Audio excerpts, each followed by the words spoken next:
Tota pulcra es Maria, tota pulcra es Maria, et macula originalis non est in te. Et macula originalis non est in te. Tu gloria Hierusalem, tu laetitia Israel, tu honorificentia populi nostri, tu advocata peccatorum. O Maria,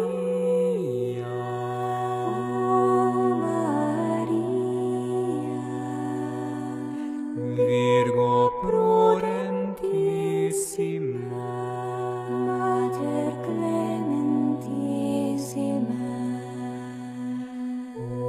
ora pro nobis, intercede pro nobis, ad Dominum Iesum Christum.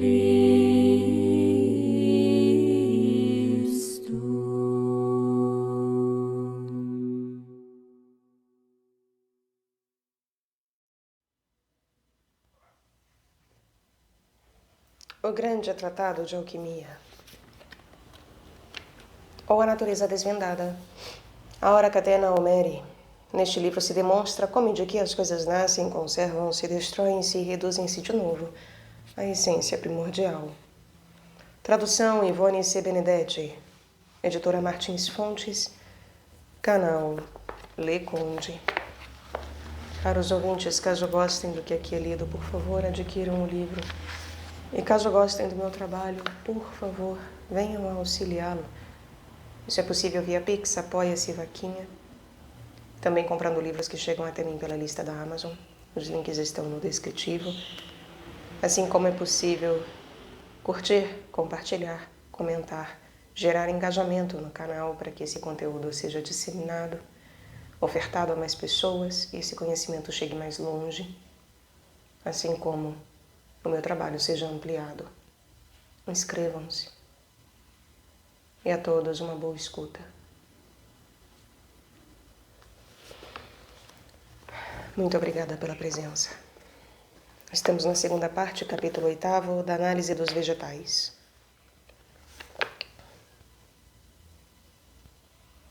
Esse reino, no que se refere à separação e à coagulação, é semelhante ao reino animal, diferindo deste um pouco apenas pela quantidade de seus princípios, pois o reino animal tem seu sal fétido urinoso e o reino vegetal tem seu espírito fétido ardente, embora muitos bebedores de aguardente o achem tão agradável quanto o âmbar.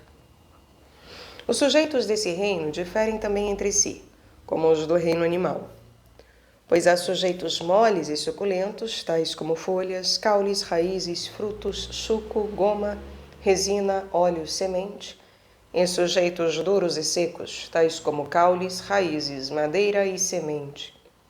Ensinaremos a maneira de proceder com ambos. Tudo o que é suculento e verde deve ser pilado e esmagado o máximo possível. Se por sua própria natureza não houver suco suficiente, deve-se despejar água de chuva putrefata, vinho e água salgada em quantidade bastante para reduzi-lo à consistência de um caldo claro. Ou, quem preferir, poderá espremer o suco e deixá-lo fermentar como o vinho, ou como a cidra e a bebida de peira que os camponeses fazem. Pois cada sujeito mole e suculento pode ser tratado assim, tanto quanto as partes duras, quando são picadas, e se lhes acrescenta uma quantidade suficiente de umidade. Quem quiser, poderá deixar junto as ervas em caldo, pondo-as numa vasilha de madeira em lugar morno, onde ficarão para macerar, por cerca de 15 dias ou 3 semanas, até que adquiram um odor um pouco acre ou podre. Então deverão ser postas num alambique, para destilar o volátil devagar com seu flegma sutil. Seus resíduos são retirados, postos a secar bem, colocados numa retorta na areia e destilados por graus. Tem-se então apenas um flegma grosseiro, depois um vinagre e a seguir o óleo espesso. No fundo, ficará uma massa queimada em forma de carvão. Dessa maneira, o vegetal será separado. No entanto, é preciso atentar para o fato de que os vegetais não se assemelham uns aos outros e contêm também princípios mais ou menos diferentes.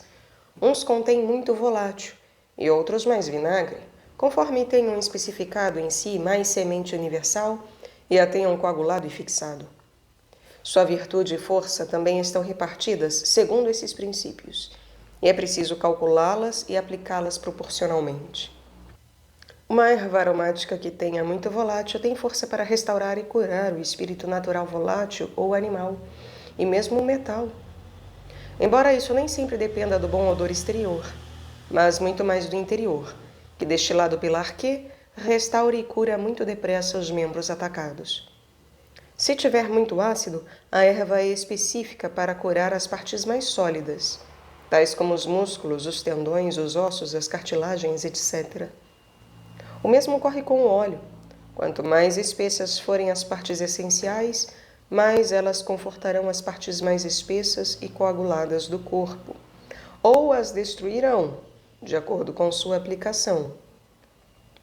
Todo médico sabe que uma coisa volátil nunca pode servir de alimento para os ossos fixos, nem neles penetrar, pois quando entra no corpo, uma substância tão volátil é impelida imediatamente pelo calor interno para todos os membros, e finalmente sai pelos poros da pele em forma de vapor ou suor.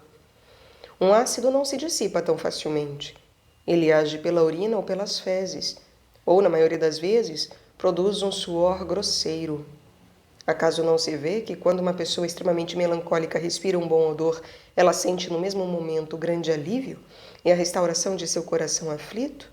Ainda que, com esse odor passageiro, o alívio não seja de longa duração?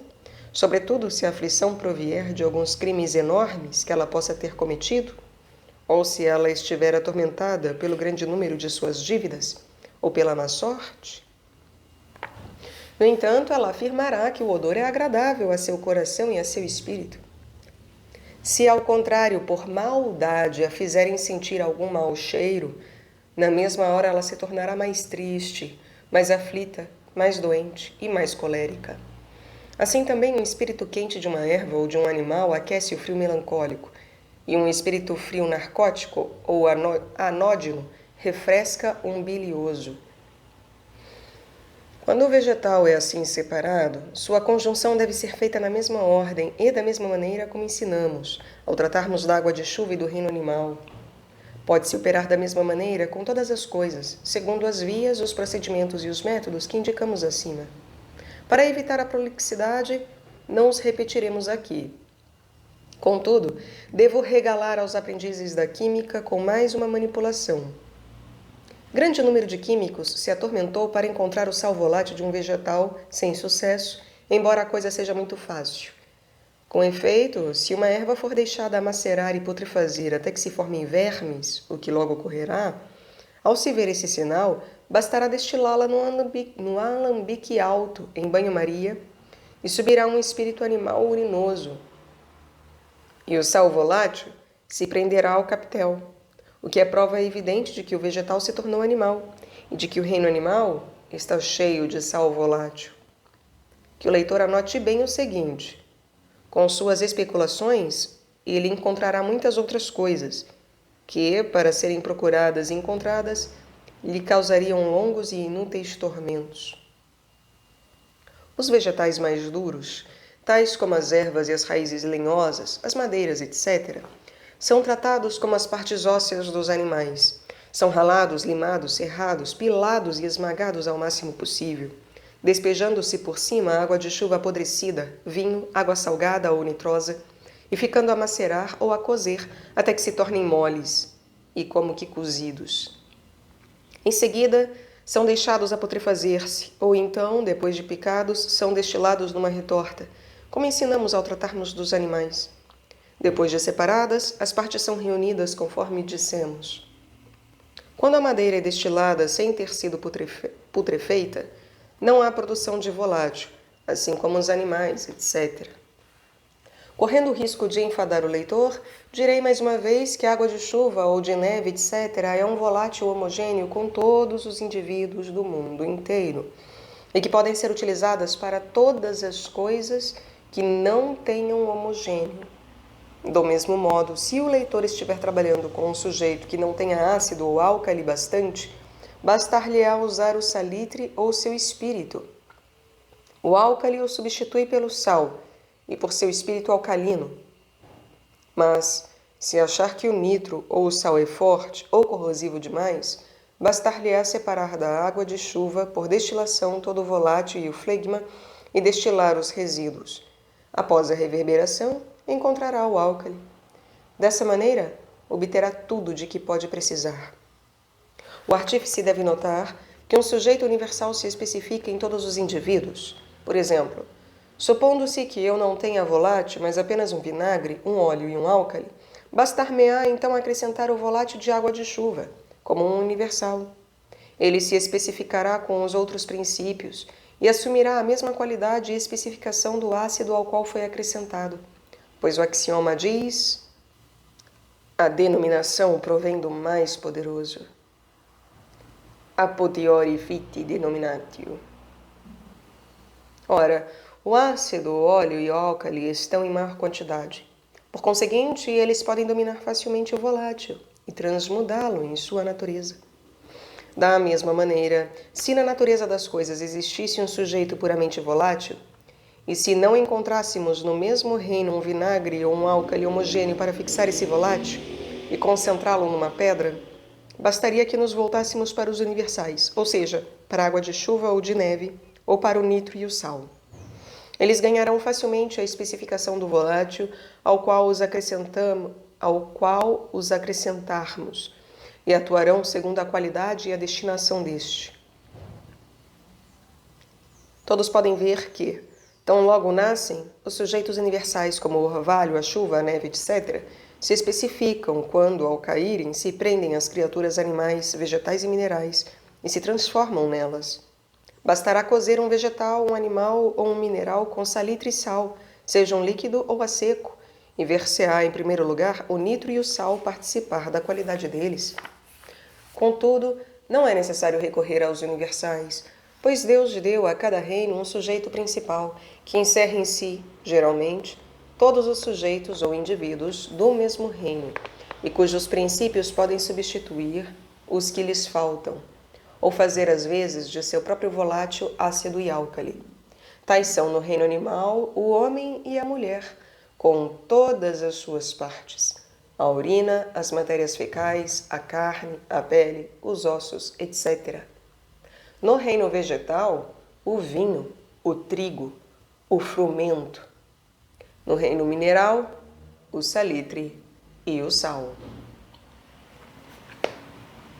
Alguns poderão ter ainda algum escrúpulo na separação do reino animal e do vegetal, visto que na destilação dos animais e dos vegetais passa em banho-maria pelo alambique um óleo sutil com o espírito volátil, ao qual não fiz menção.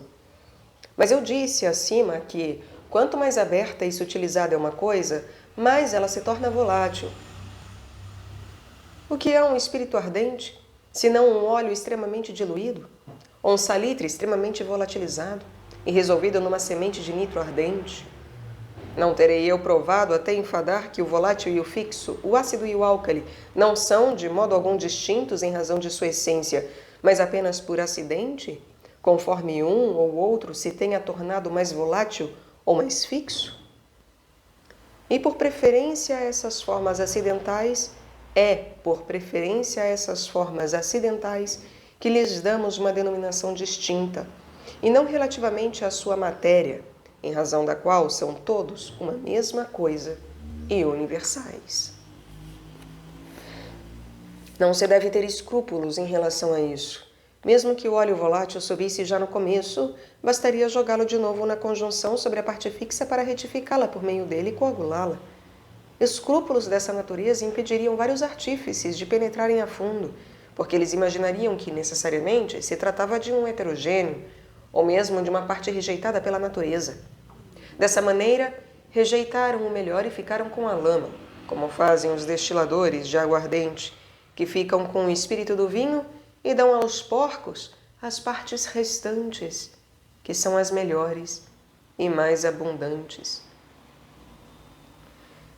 Dessa maneira, rejeitaram o melhor e ficaram com a lama, como fazem os destiladores de aguardente, que ficam com o espírito do vinho e dão aos porcos as partes restantes, que são as melhores e mais abundantes.